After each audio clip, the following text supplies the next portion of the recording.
मैं हूँ एस्ट्रोलॉजर अनीता चौहान। आप सब कैसे हैं? मैं भगवान से यही प्रार्थना करती हूँ कि आपके घर में हमेशा सुख समृद्धि का वास रहे।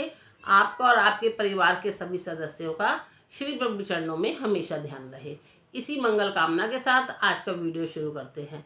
आज का टॉपिक है कि भैया दूज कब मनाएं और कैसे मनाएं। भैया दूज कार्तिक महीने की दौज के दिन मनाई जाती है, शुक्ल पक्ष की दौज के दिन। और ये आजकल तिथियां थोड़ी गड़बड़ा गई हैं कि बहुत दोपहर तक चलती रहती हैं। दूसरे दिन दोपहर तक जो तिथियां चलती रहती हैं, अगर आप सूर्य उदय की तिथि को नहीं मानते हैं तो आप 14 नवंबर को भी ये त्यौहार मना सकते हैं, लेकिन 2:30 बजे के बाद। तो 2:30 बजे के बाद मनाएंगे तो ये आपके लिए ठीक है, क्योंकि यम भी अपनी बहन यमुना के यहाँ दोपहर के बाद ही गए थे। तो ये और दोपहर के बाद ही मनाई जाती है ये त्यौहार। तो आपने 14 तारीख को मना सकते हैं। अगर सूर्य उदय तिथि को मानते हैं तो 15 तारीख को मनाएंगे।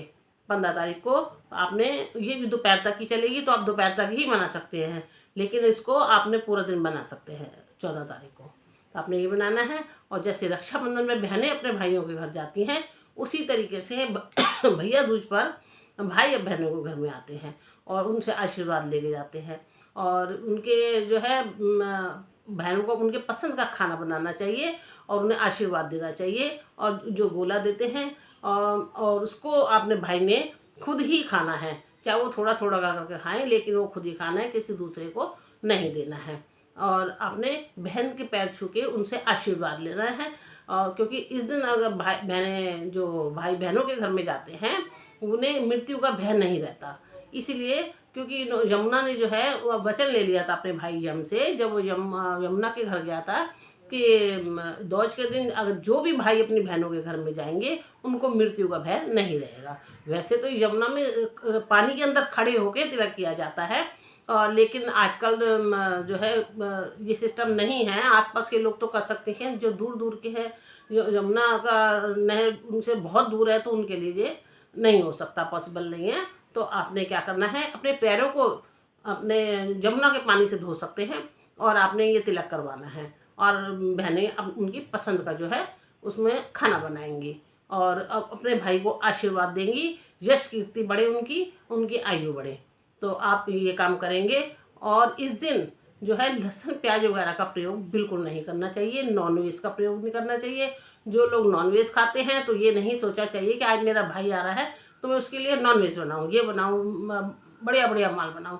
ऐसा नहीं है। अगर एक दिन नहीं खाएंगे तो कुछ नहीं होगा। आपने बिल्कुल सात्विक भोजन देना है और पक्का भोजन देना है। ये नहीं कि रोटी बनानी है, आप पूड़ी कचौड़ी खीर जो मर्जी बना सकती हैं, अच्छे से अच्छा बना सकती हैं, लेकिन आपने नॉनवेज नहीं बनाना है। उन चीज़ों में आपने लहसुन प्याज का प्रयोग बिल्कुल नहीं करना है। इस दिन अपने भाई के आने की खुशी में, जैसे आपके, क्योंकि यम जो था अपने भाई के घर बहन के घर नहीं जाता था, बहुत बड़ा टाइम हो जाता था, इतना बिजी रहता था कि वो अपनी बहन के घर जा ही नहीं पाता था। तो इसलिए यमुना ने उनसे वचन ले लिया था कि आज के दिन जो भाई चाहे कितना ही बिजी क्यों ना हो, लेकिन दौज के दिन बहनों के घर में जरूर जाएगा। क्योंकि एक साल में एक ही दिन होता है भाइयों का जो बहनों के घर जाते हैं, तो आप उसको मिस नहीं करें बिल्कुल भी। अपनी बहन के घर जाएं और उनका आशीर्वाद लें, उनको तिलक कराएं और उनके हाथ का बना हुआ खाना खाएं। ये पूरे साल आपके लिए बहुत अच्छा लाभ देगा। और आपकी आयु बढ़ती है, यश बढ़ता है, कीर्ति बढ़ती है। तो जब आप ये करते हैं और बहनों को पूरा मान सम्मान दें, आज के दिन बहनों से बिल्कुल नहीं लड़े, किसी बात के लिए भी उनसे बहस नहीं करें और हाँ में हाँ मिला दें। चाहे दूसरे दिन डिसीजन लें, जो भी आप लोग डिसीजन लेना किसी बारे में भी, लेकिन आपने भैया दूज के दिन बहन के साथ कोई बहस नहीं करनी है और ना ही उनसे लड़ाई करनी है। उस दिन उनको पूरा सम्मान दे, उनके पसंद की कोई भी चीज़ आप उनको लेके दे सकते हैं, लेकिन उनसे बहस नहीं करेंगे, लड़ाई झगड़ा नहीं करेंगे। तो ये त्यौहार आप खुशी खुशी मनाएं। और भाई बहनों का जितना प्यार होता है, उससे ज़्यादा पवित्र प्यार किसी का नहीं होता। जो भाई बहनों का पवित्र प्यार होता है, इस पवित्रता को हमेशा बनाए रखें और ऐसे ही मिलजुल के रहें। क्योंकि जो भी चीज़ें संसारिक होती हैं वो सब यहीं रह जाती हैं, कोई साथ में नहीं जाती। हम आपस में लड़ते लड़ते जो है चले आते हैं, और ना हमने रहना है ना किसी चीज़ में रहना है। तो इसलिए अपने भाई को बहनों को और बहनों को भाइयों को पूरा सम्मान देना चाहिए। आप ये त्यौहार मनाएं और लाभ उठाएं। नमस्कार।